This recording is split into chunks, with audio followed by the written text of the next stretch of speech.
Welcome to Abyss Gazing, a horror podcast where we celebrate all things spooky and mental health. Hey, this is Billy.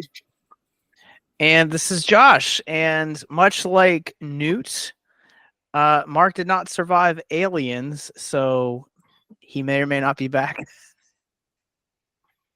But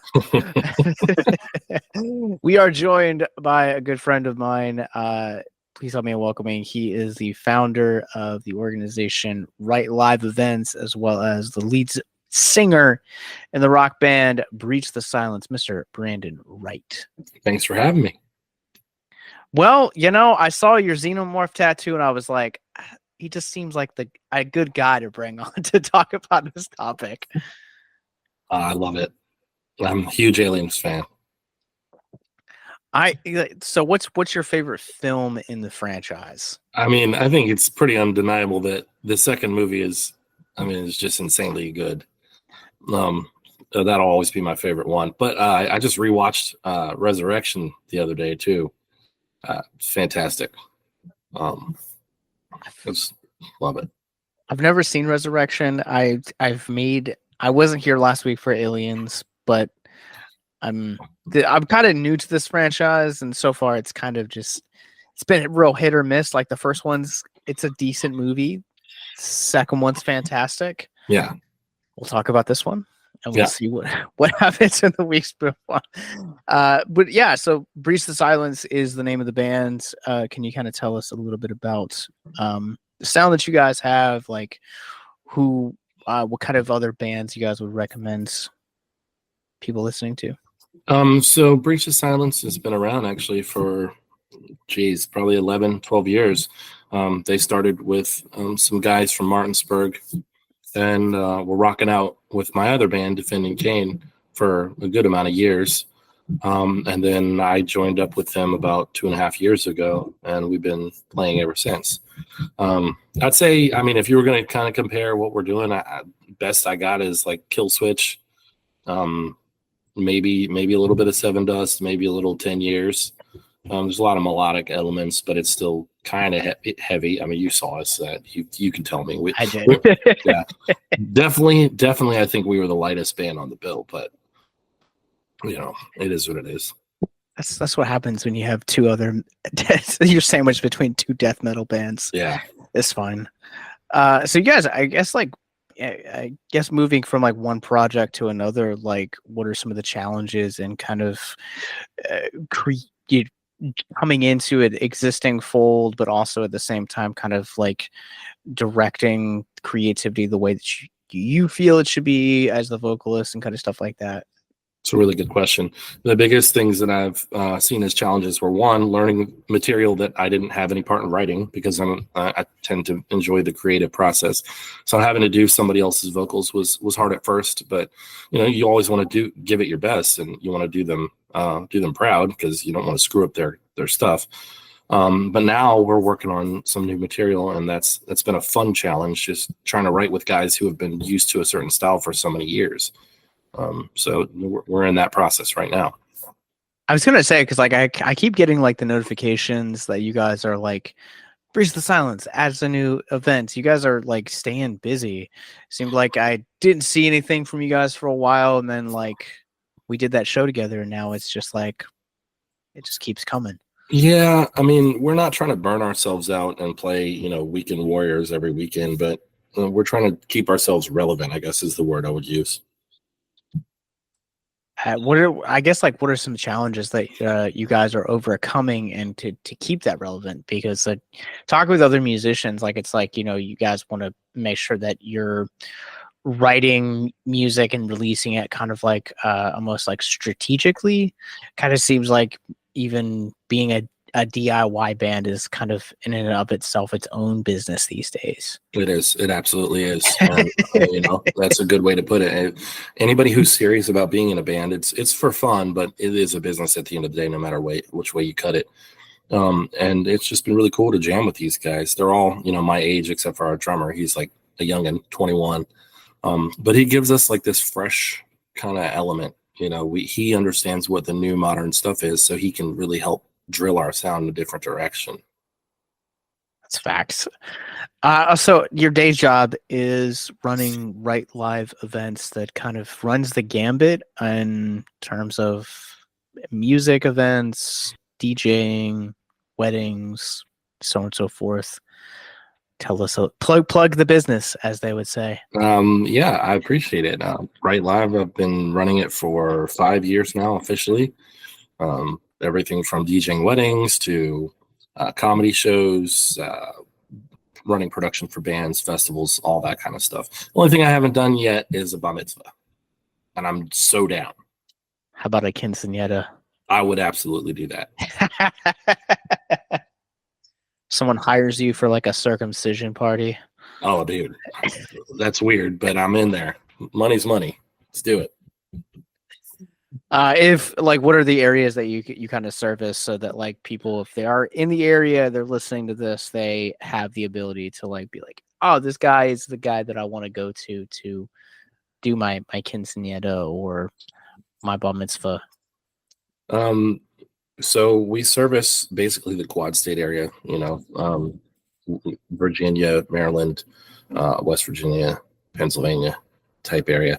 I'm willing to travel further than that, but it's just, that's kind of like where we do business. And yeah. Nice. Well, where can people find out more information about it? You can go to www.wright-live-events.com or just check us out on Facebook, Right Live. All right. Well, we're going to get ready to take a quick commercial break, and we're going to be jumping back into deep space. But this song that you guys are getting ready to hear, this is Brandon's band. This is Breach the Silence. The song is called Drowning. Be right back.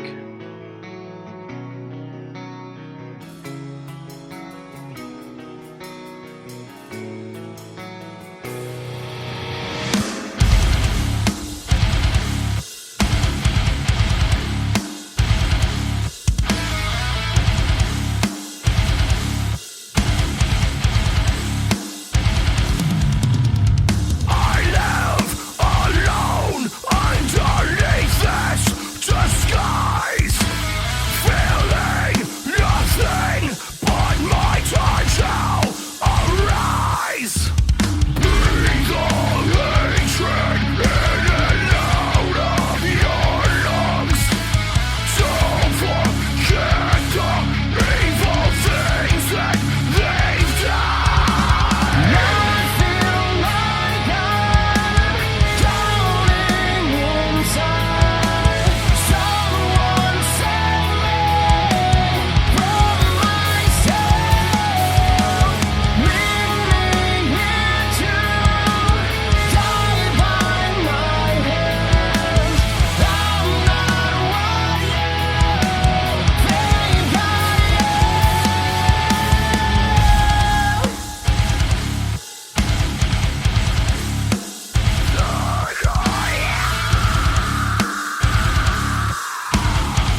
If you or someone you know is listening to this podcast right now and you're struggling with suicide, addiction, self-harm, or depression, we encourage you guys to please reach out. This is the heartbeat of why we do what we do. Suicide is currently the 10th leading cause of death in the United States, and as of this recording, there are 132 suicides that take place each and every day on American soil. And when you scale back internationally, there are 800,000 successful suicides. That is one death roughly every 40 seconds.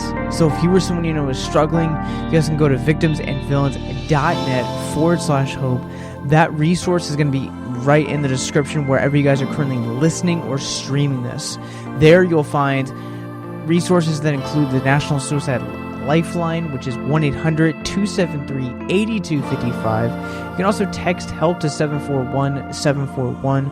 We also have a plethora of other resources, including churches, getting connected with counselors, LGBT resources like the Trevor Project, and also veteran hotline as well. Please, if you hear nothing else in the show, understand that you listening to this right now, have value and worth. We get it. Suicide, depression, mental health, these are hard topics, and the stigma around them doesn't make it any easier. But please consider the resources right in the descriptions below wherever you guys are listening, because once again, you have value and you have worth. So please stay with us. Welcome back to Abyss Gazing, and Brandon, I wish I brought you on for a cooler movie. We're getting ready to talk about Alien 3, which is going to be an interesting conversation without Mark here, our resident alien guy. But how does everyone feel about this movie? I think they treated Newt wrong. Why'd they kill off Newt? And we touched on that last time, but I had to stop the guys because they started talking about Alien 3. But yeah, I agree with what Andy said last week, that Aliens was the better movie, and the fact of how they handled the transition kind of feels like to me that they were having either contract issues or something. So they killed off the people they couldn't sign the contract for the last movie to get into another movie. I don't know how true that is. That's just how it felt. Yeah. I definitely was kind of bummed out about the Newt thing too, but they put her through hell in the second movie, and then she's gone. But I felt like it was kind of the perfect dark beginning to just how dismal that movie was. I honestly think the third movie was probably the darkest one of all of them. That's an interesting take. I don't know if I would necessarily agree or disagree, because I have the disadvantage here of having only seen the majority of these movies one time, and that's to talk about them. Mm-hmm. But yeah, like I feel like with missing Newt, there is this like you said, I do agree, there is this darkness that is present, but it feels like they never really kind of do anything with that darkness. Like, mm-hmm. I think what made Aliens such a great film as not only because it's James Cameron, but James Cameron has a way of creating these emotional cores, whether that is mother and son in T2, or some of the relationships in the Avatar movies, or Jack and Rose in Titanic. He just has a way of crafting these spectacular character-driven stories, and I think the mother-daughter dynamic of Ripley and Newt really serves as that beautiful emotional core in the first and in Aliens. And it just kind of felt like this film had the opportunity to kind of give that element of grief to Ripley with the absence of Newt, and it just feels like it never came. Yeah, I mean, I really do think it's missing that. They had Jonesy in the first one, Newt in the second one. This one they had, I can't think of the doctor's name or whatever, but he was in there, but they killed him off in like the middle of it. Yeah. And it's not like he went through the whole movie with her. So that connection, like the Jack and Rose, like you pointed out, Josh, it wasn't the whole movie. It was, okay, she's starting to get a new connection. Here's the connection. All right, you're dead. So, yeah. even the doctor connection though, like it seems like such a really weird like thing, because I think it's a great example of like ultimately how I feel about the majority of these characters is that every character in this movie just feels really one note. Also, it feels, I guess before I don't know like which direction I want to go in, but this movie treats its cast like a slasher movie. And I think for like, when you look at some of the Friday the 13th sequels, they are notorious for having one note characters. Mhm. You go to those movies because you want to see Jason kill people. Like, that's the Right. bottom line. Like, you're not there for mythology or the stories or connecting to those characters individually. You want to see how creative they can get with their cast. And it feels like they kind of try to copy Aliens to an extent, weren't successful enough at it, and ultimately just kind of were left with a bunch of characters that you're just kind of left like, why should I truly care about these characters? Mhm. Yeah, I mean, they basically go from a ship to where they discover the face huggers and everything in the first movie. The second movie, they go back to try to help the colonization of the people that they put there after the first movie. This one, they're like, okay, what's left? Let's go to a prison. Yeah. And and it's like, let's go to a prison. There's nothing but guys. They have nobody else there, just guys. And it's going to be against them to have a female there. And that just seemed forced a little bit to me. See, I thought that it brought this really excellent element of I don't really know any other way to say it. It kind of felt like very suffocating, but to me it added to the intensity of the movie, because the entire time I'm like, man, so now we don't have to just worry about this alien going around killing everybody. These dudes hate her. She's already facing so much adversity. Newt's dead. She had to watch an autopsy, and there's just so much tension. And for me, out the gate, I felt that made the movie good. And the autopsy was un-Newt, if I remember correctly. Yeah. Which made it even worse. Oh, that was brutal. Because it's not just an autopsy; it was an autopsy on Newt. So Yeah. her directing that autopsy had to, for lack of a better word, Yeah. kill her inside. Mm-hmm. I feel like I'm going to have a lot of pushback this episode.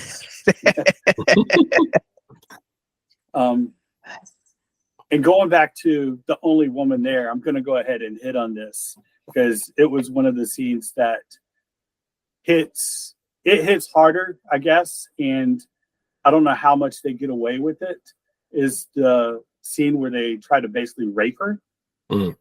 That scene right there could be traumatizing to a lot of people going the mental health way, not only just having it happen, but if somebody that's been through it see that, it could trigger and traumatize them. Absolutely. It's definitely noteworthy in that part of the movie, obviously, because of who ended up saving her, which I was not expecting. That was intense as well.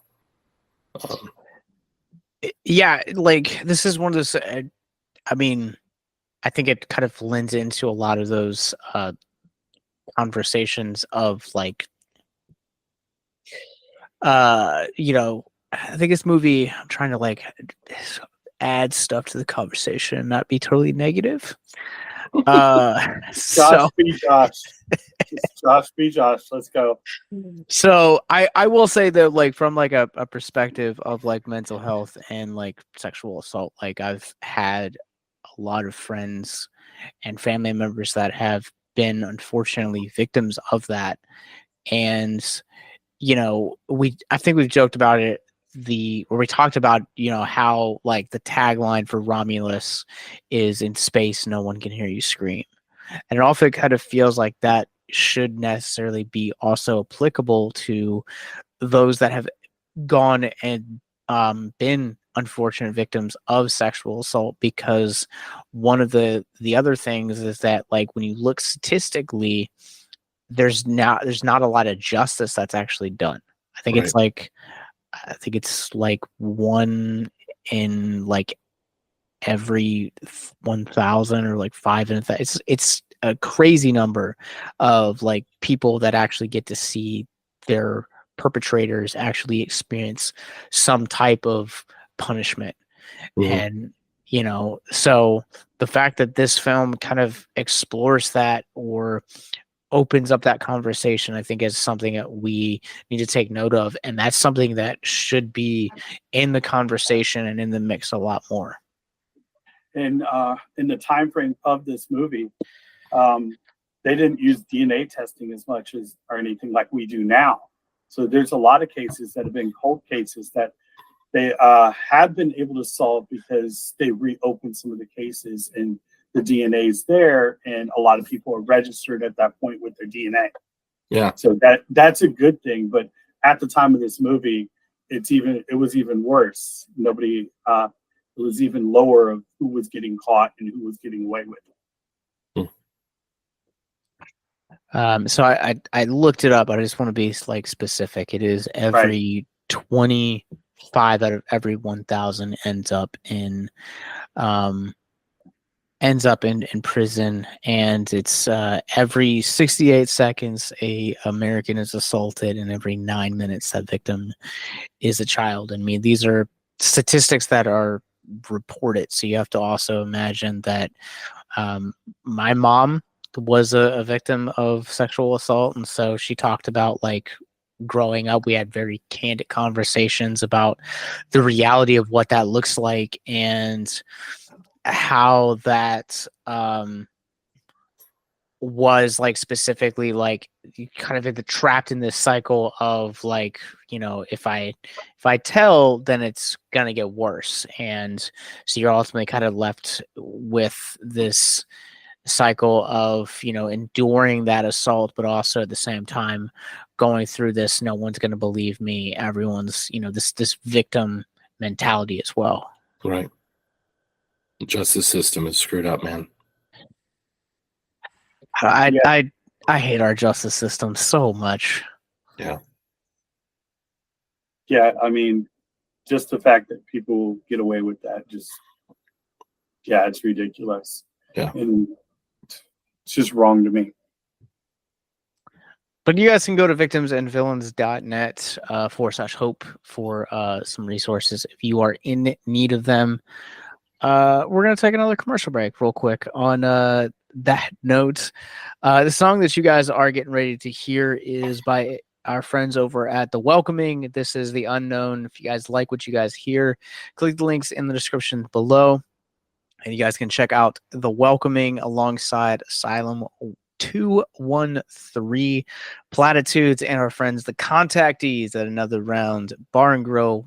We're doing punk rock and mental health night August 10th. Links are in the descriptions below. We'll be right back.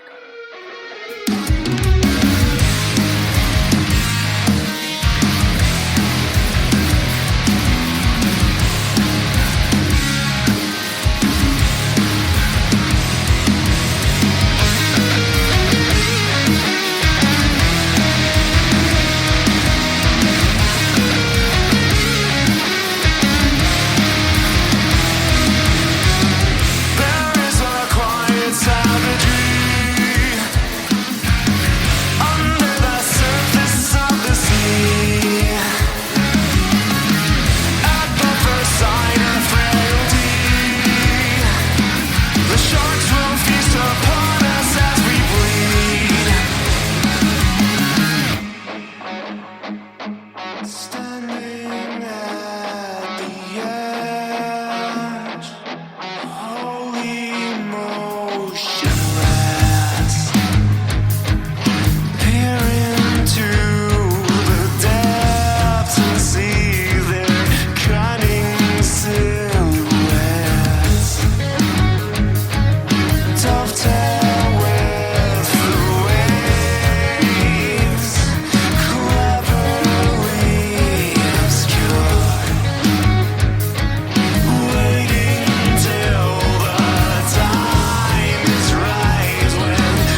How would you guys like to help us get mental health resources into schools, conventions, and other events? Well, now you can. Simply go to patreon.com/victims and villains for as little as $1 a month.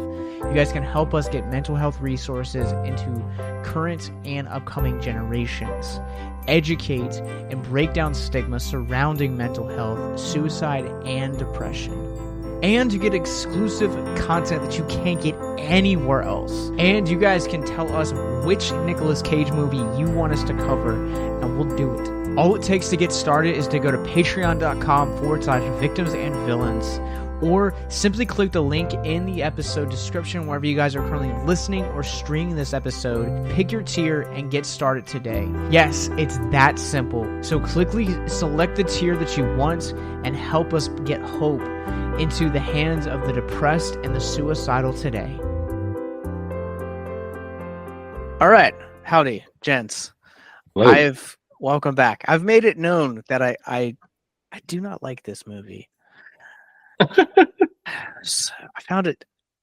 I don't know. Like I feel like when you have I feel like the original Star Wars trilogy, or like even the Back to the Future trilogy, is like another great example where you have two really solid first entries into the trilogy, and then your third one somehow falls off.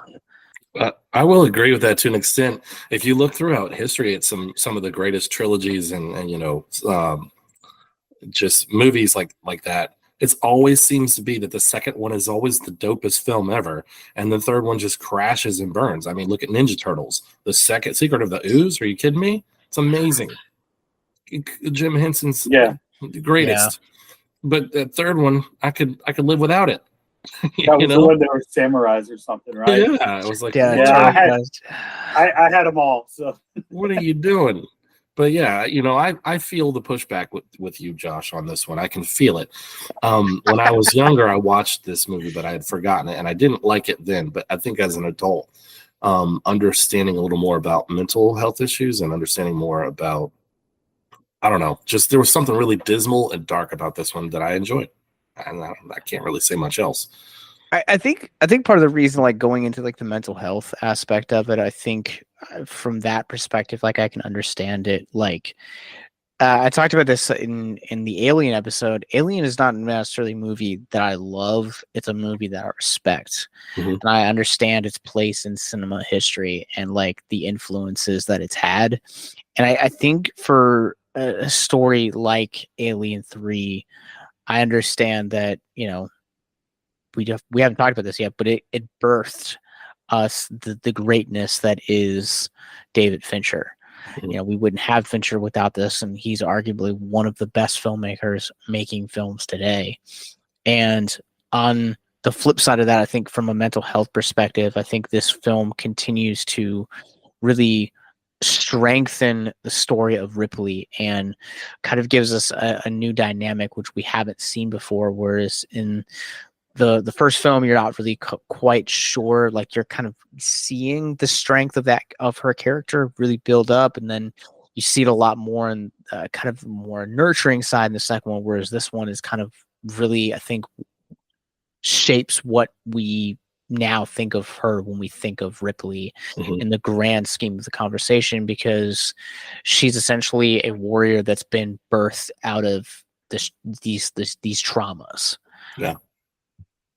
Yeah. I mean, the fact that they kind of took the story or what they were saying in Aliens and actually brought it into this one, where they had one person get pregnant and they got the rest of the pods, they took them offline or destroyed them, and that had to play with her mental health and everything too, to wake up and not realize until she does the scan of why the alien's not messing with her is because she has the queen alien in her, and of all things is trying to protect her, to give more to the alien race for them. Which, if I'll never give birth because I am not a woman. I do not have those proper parts, but that's just terrifying to think about in and of itself, to kind of come to grips with the fact that you have something living inside of you, like even if it was like something like a tapeworm or like something to that extent, like I just would feel like really messed up, and I just would feel violated and just be like, I don't ever think I could like look at myself the same again. Yeah, especially knowing that it's the inevitable is going to happen. You're going to have to take your own life to save humanity, which of course the character in Ripley would do. She would have been an ass for not doing so. So, thank Ripley for doing that. That scene was hard to watch. Yeah, she made the hard decision. Go ahead, Billy. I was going to say in that scene, I hate to say it, but it reminded me of like Harley Quinn when Joker jumps back to jump in the vat. It kind of reminded me of that when she jumped up. I had forgot about that scene until I rewatched it, but I saw that and I was like, okay, they pulled this for the Joker. They had to. There's no way it's that similar for Harley Quinn. It was fairly close. He literally puts his arms out, but I know there's other movies that do it too. I was gonna say, I'm pretty sure Harley came in '93, so it's possible, if that is a thing. But I'm curious if we can talk about Lance Hendrickson in this movie, because like Home Dude comes back for like 10 minutes, and I just feel like they did him dirty in this movie, if I'm being completely honest. Now remind me who that is. Yeah. So Lance Hendrickson was the android from the Bishop. Bishop. Yeah. Right. Okay. Yeah. So like they brought Bishop back, and then like we got to meet his like human counterpart, and I don't know. Like Lance Hendrickson, actor that like I greatly appreciate when he shows up. Like he's kind of like horror royalty almost. Mm-hmm. And as a horror fan, I felt like they did him dirty. Can I just keep the Android version? I didn't like the human version. I didn't like the human version either. I don't know how far you've watched in anything, but he's made an appearance a couple of times, and it's never good. Oh, okay. Does he come back in Resurrection? No. They don't have him in that, which I was surprised. I believe it's in AVP, whichever one they go into the Mayan temple in the ice. Ah, okay. Yeah. I got you. Great movie, weird cameo. There are worse things that could be argued about. I do agree with Billy. The Android version was much better, and Ripley was having no parts of that guy. That was the company man version to me. Yeah. It was all about the company. The company. Billy, is there anything you want to talk about in particular, or Brandon? Because I feel like I'm drawing like a real blank here without Mark, our resident alien guy. We've hit on a lot of stuff that I wanted to talk about, like up front. So, is there anything, Brandon? No, it's good to be able to talk about a movie that Josh doesn't like, and we can give him some pushback on the reasons why we do. You should join us more often. I would love to. Because Mark always picks the movies that Josh doesn't like, and Josh always picks the movies that Mark doesn't like. So it works that way. There is so much trivia for this movie. God dang. All right, I was gonna pull up some trivia to like lengthen it out, but anyway, there's too much. It's overwhelming. I need to concentrate. There's almost 200 facts to go through. I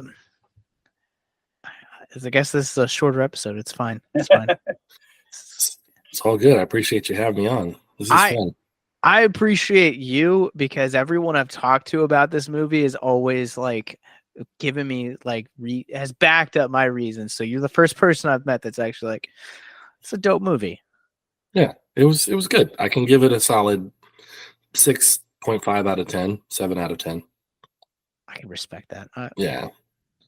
There's obviously there's elements that I think I would have liked different but the story for me was awesome because I felt like this was the only Aliens movie where they really focused on the human element, and the alien was an afterthought, in my opinion. They really focused on, the brotherhood of these prisoners and how they were tight together and what they had to do to be sacred and their rules and laws and constructs. And then, Ripley comes in and kind of disrupts all of that. It really is just like the human element is the main thing. And I enjoyed that. I didn't consider that. That's a good point. And so this movie might have just earned a slightly more respect from me in that regards. Because you're right. Like, this is a very human driven story, and it's told from like a different perspective. Whereas like when you look at the first film, it's very atmospheric. It's very much focusing on the xenomorph. There's a survival horror element to it. When you look at the second film, it's very much the company kind of has still a presence, but you're focusing on Newt and Ripley. Like, that's the core of that story. And then this one just kind of is like coming into this like existing environment and essentially like disrupting it, not just from an alien perspective, but also at the same time that this is the first time we've seen a woman amongst men. Right. So how did y'all feel about the dog alien version versus the past aliens, where this one's a little bit different? Even Ripley pointed that out. So, and it's the dragon, as one of them put it. I like that there are all kinds of different aliens. That's definitely cool, but I wish that they didn't have to kill Pup. Yeah. That was pretty brutal to watch. Yeah. I also will second that. And I also I put this in our group chat, but I will put this on the podcast here as well. I was really disappointed that we didn't actually get a dragon xenomorph. Like, I was legitimately pissed because I was like, logically speaking, if you're looking for making a movie that's different than the first two things, you bring in a dragon.